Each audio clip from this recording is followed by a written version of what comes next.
Our first inductee, John Jack Catlin, from the class of 1965. While attending OTHS, Jack Catlin was co-captain of the Pirates swim team both his junior and senior years.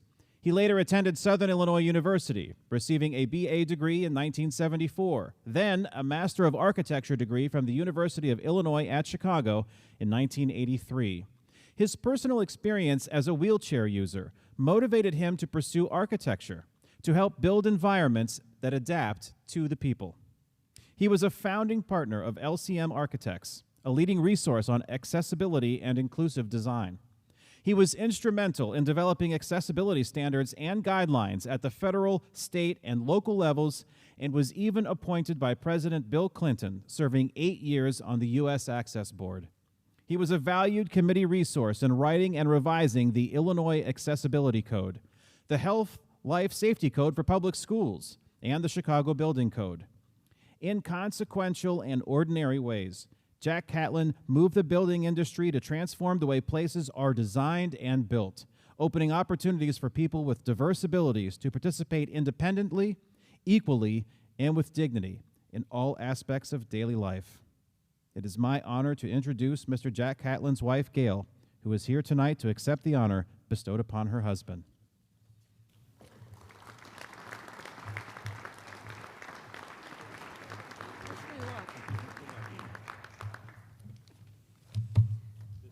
Hello. Oh, thanks. Hello.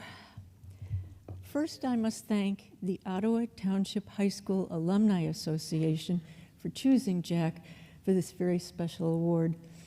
Also, thank you, Mary Beth Armstrong, for nominating Jack for this distinction.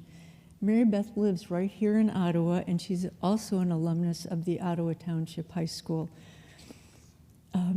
When she went to work with LCM Architects, she and Jack bonded very quickly. Mary Beth, you know how much this would mean to Jack, and that you did it would touch his heart very much.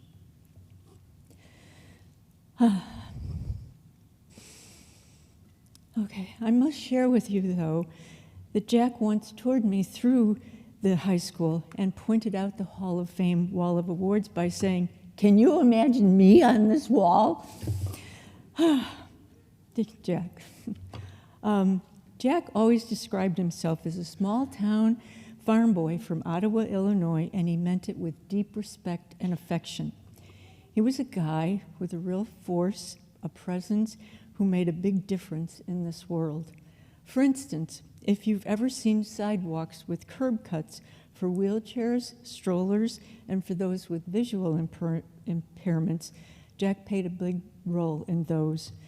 The U.S. Department of Justice would contact Jack for interpretations of Disability Act issues and for his advice. However, instead of focusing on Jack's professional world, I want to talk to you about Jack.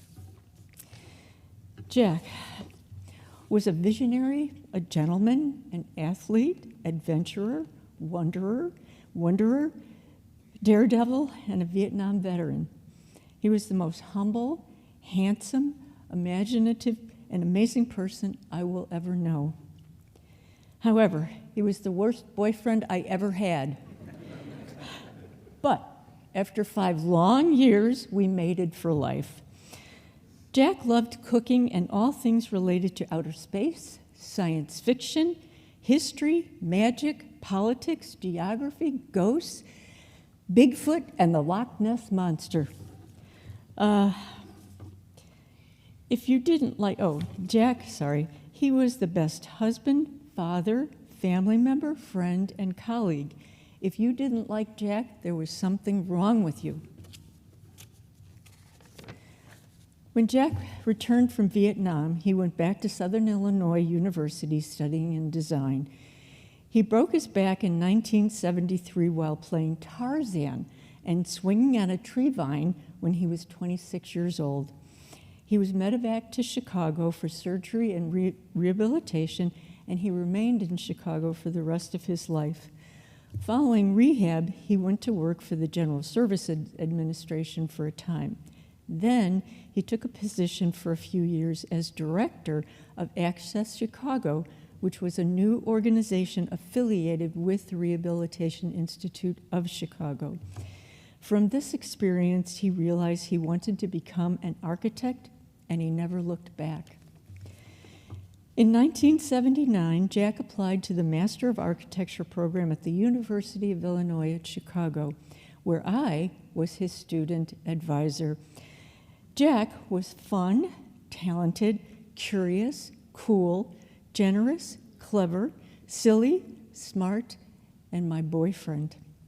He was an avid reader, and he loved skiing, art galleries, museums, restaurants, music, maps, and sports.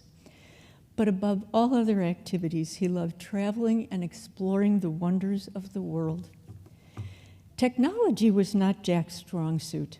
When it came to figuring out cell phones, computers, televisions, or anything else technical, we would always yell, "Don't touch the buttons, Jack." He was not a fan of accounting, so he would never record his checks.